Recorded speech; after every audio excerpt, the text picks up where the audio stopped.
Here at the Masternodes, we are not making any claims as to income you may earn. Before entering any agreement, please use caution and seek the advice of a professional advisor, such as attorney or financial advisor. Please ensure your own research is done before investing any money into the market. Hey, what's going on, guys? My name is Ryan Prendez. This is my business partner, Nestor Sanchez, Hey, what's up, guys? and we are the Master Nodes. First and foremost, I want to go ahead and thank you guys for tuning into today's podcast. We understand your guys' lives are hectic, and we really appreciate the support. We wanted to go ahead and let you guys know of a little achievement me and Nestor recently achieved, which is our domain name. We finally purchased our domain name, www.themasternodes.com. If you guys want to go ahead and check it out, you guys could go ahead and sign up for our email list on there. Our email list includes market rundowns, news updates, and we also do raffles. So if you guys are interested in receiving market rundowns, news updates, or participating in our raffles, our email list is the best way to go. We also want to let you guys know we are on social media. Our social media accounts are at the Masternodes on all platforms. If you guys ever have any questions, feel free to reach out to us and we'll go ahead and get back to you as soon as we can. Today's topic is Bitcoin, but before we jump into that, Nestor is going to provide y'all with some of the highlighted news of this week. Yeah, let's get into it. The news of the week. Today we're talking about the LA Dodgers. I don't know if you guys are fans. I'm a fan. I hope you guys aren't haters out there. But the Dodgers are actually planning to auction off an NFT, which stands for a non-fungible token, and it's going to be a package deal. So the NFT comes with a physical World Series ring, so you get those 2020 win ring, and the ability to throw the first pitch at the game, and also tickets to the game. They partnered with a company called Candy Digital to make this happen. I like to talk about one of the co-founders. His name is Gary V, or Gary Vaynerchuk. He's a co-founder of Candy Digital, and he's also had other companies like VaynerMedia, stuff like that. He's an NFT creator, and he's kind of brought a new spin of NFTs along with how he does it. So he basically, you purchase an NFT called VFriends, and you're able to get access to his social media conferences. Some of them even come with one-on-ones, like either phone calls or dinners or lunches. It's pretty interesting the way he's brought NFTs, which are digital, into the physical world, and he's actually giving them kind of like a utility. So like, what do you really think about like today's news? Honestly, from what I know about Gary V, about like his past life and where he came up from, he really didn't have the best of circumstances.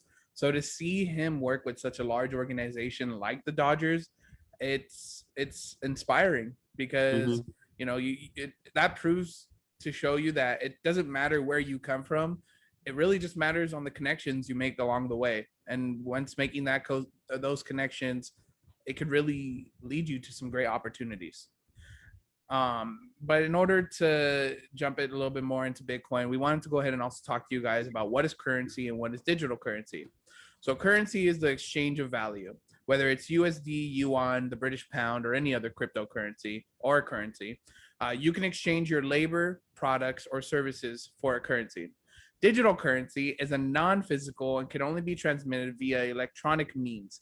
Typically, this allows for faster transactions and transfers with no border limitations. So let's say I wanted to send my money to a friend in China. There would be no need for me to physically send the cash to them.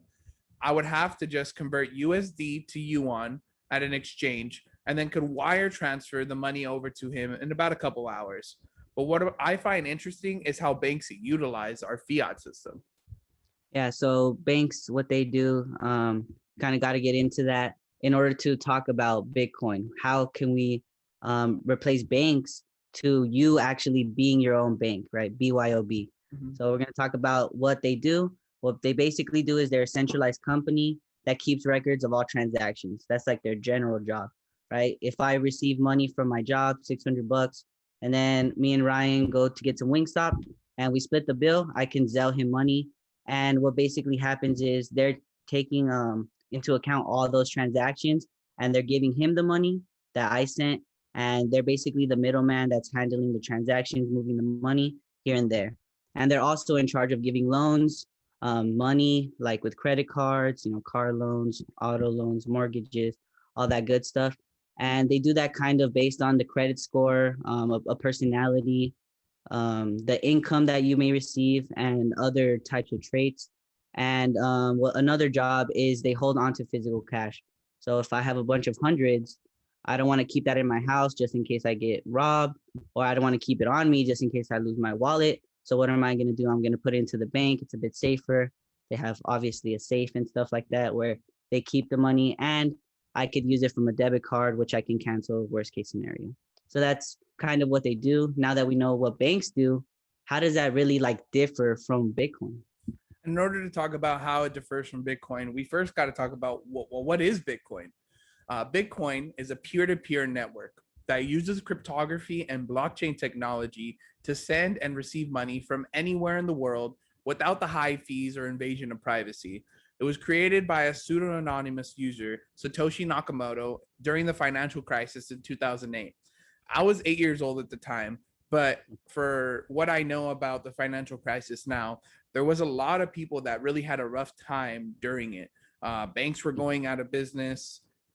Companies were being shut down. People were losing their homes. It was a very bad time financially for a lot of people. And the reason why this financial crisis begun in the first place was due to a large portion of banks giving out what were called no credit loans or no credit check loans.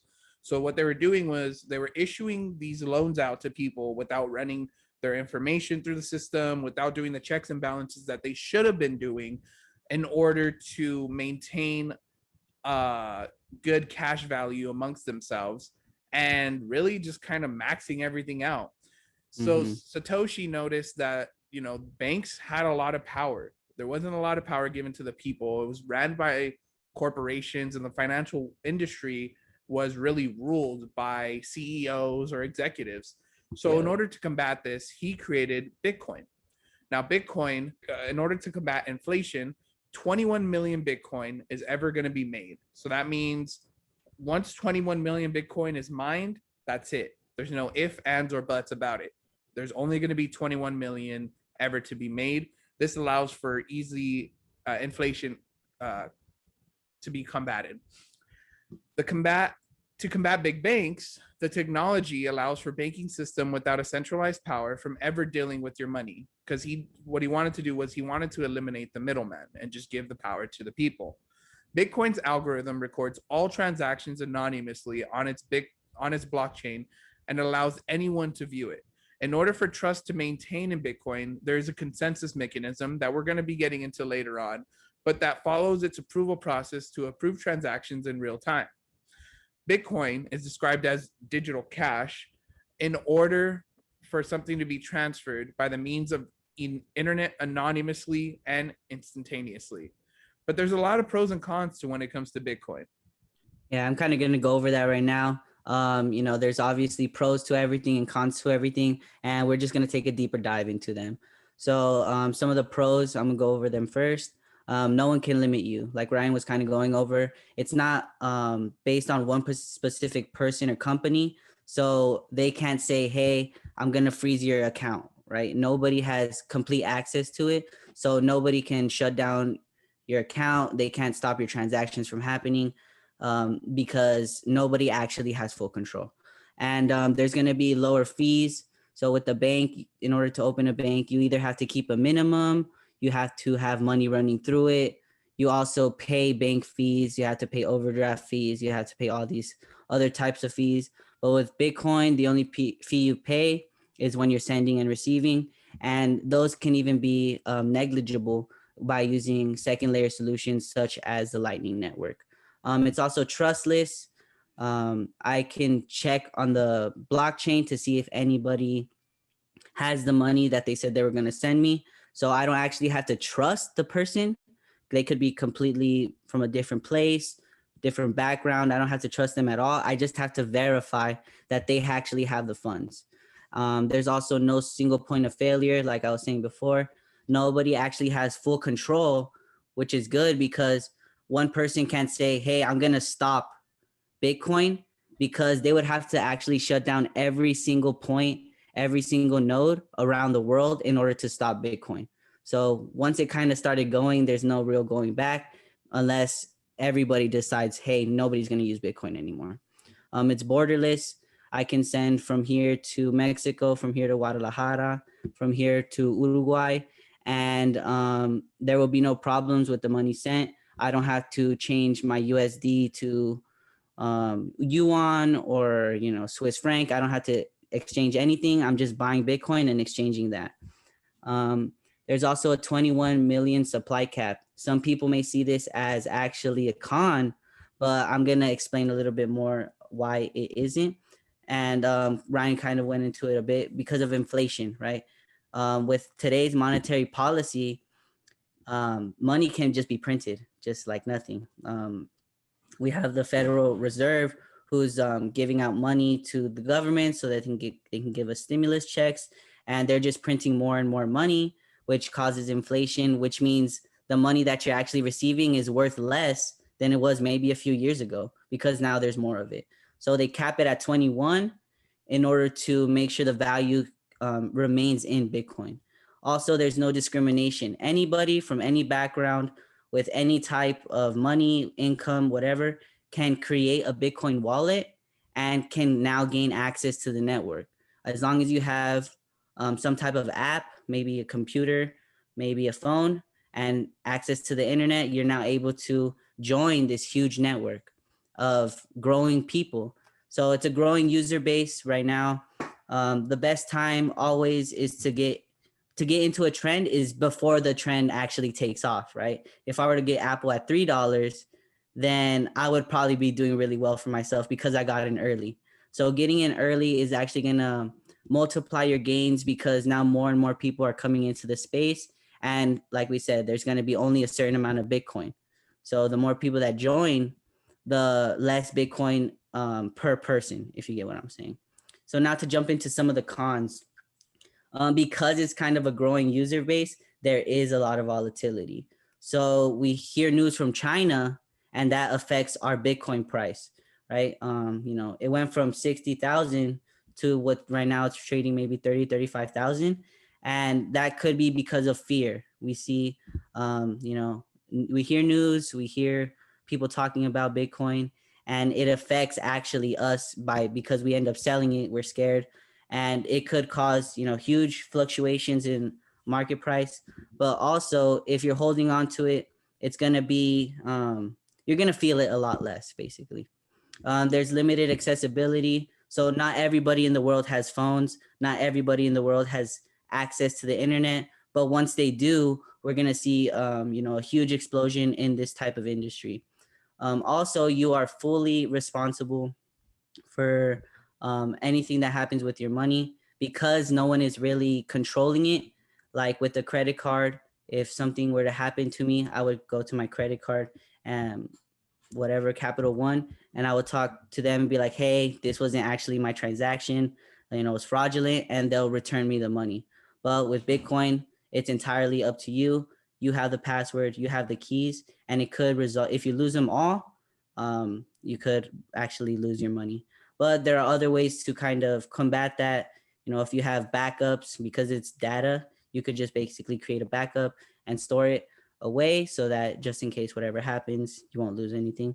And also scalability. Right now, there are limits to what you can do with Bitcoin. You can only send a certain amount of transactions per block, and each block is only created within 10 minutes. So there are certain limitations.